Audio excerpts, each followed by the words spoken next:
Hello friends, मैं नीलम आप सब लोगों का अपने चैनल पर स्वागत करती हूँ।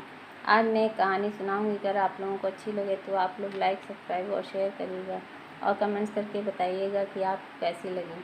अब मैं कहानी शुरू करती हूँ। भोला नाम का एक व्यक्ति सोनपुर गाँव में रहता था। वो बहुत ही सीधा था, उसमें चालाकी बिल्कुल नहीं थी। गाँव वाले सब उसका मजाक उड़ाते थे। जो कोई भी कुछ कहता वो सबकी बात मान लेता था।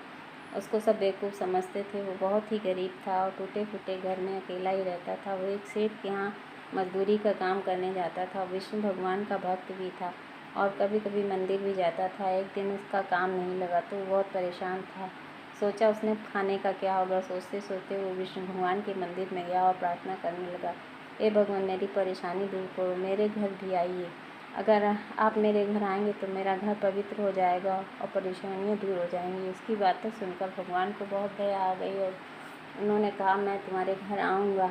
अब वो बहुत खुश था, उसमें की सारी परेशानी दूर हो जाएगी। दूसरे दिन जब वो सवेरे उठता है तो दरवाज़ा खोलता है तो देखता है एक भिखारी दरवाजे पर खड़ा है। भिखारी कहता है, बाबूजी, मैं बहुत भूखा हूँ, कुछ खाने के दे दो। उसके पास रात की एक रोटी रखी थी, वो उसे दे देता है।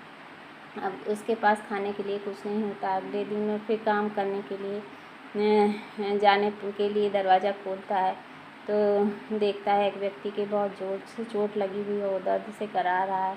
उसे घर के अंदर ले आता है, उसकी चोट पर दवा लगाकर मदद करता है। कुछ समय पश्चात वो आदमी चला जाता है। आज भी वो काम पर नहीं जा पाता, उसके पास खाने के लिए कुछ नहीं होता और वो पानी पीकर सो जाता है। तीसरे दिन जब वो काम पर जाने के लिए दरवाज़ा खोलता है तो बाहर देखता है कि एक आदमी ठंड से कांप रहा है। उसके पास पहनने के लिए कपड़े भी नहीं हैं। वो अपने कपड़े उतार कर उसे दे देता है।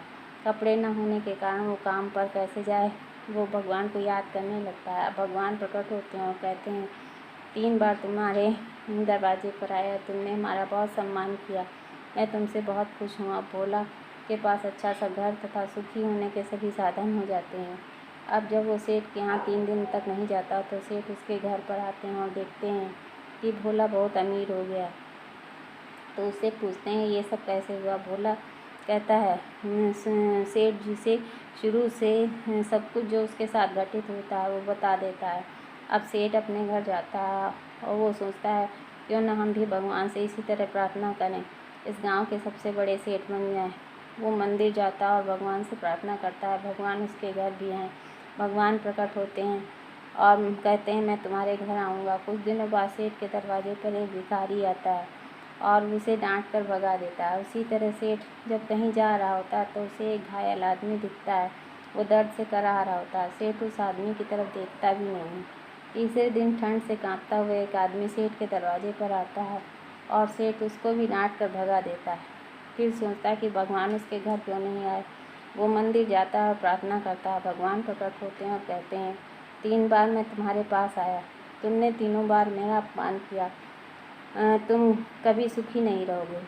उसकी धन संपत्ति सब खत्म हो जाती है और वो दुखी हो जाता है। भगवान कहते हैं, कोई इसकी पूजा करे ना या करे, कोई व्यक्ति किसी की मदद करता है और भूखे को खाना खिलाता है, वही भगवान की पूजा है। ईश्वर उसी से खुश रहता है। Thank you.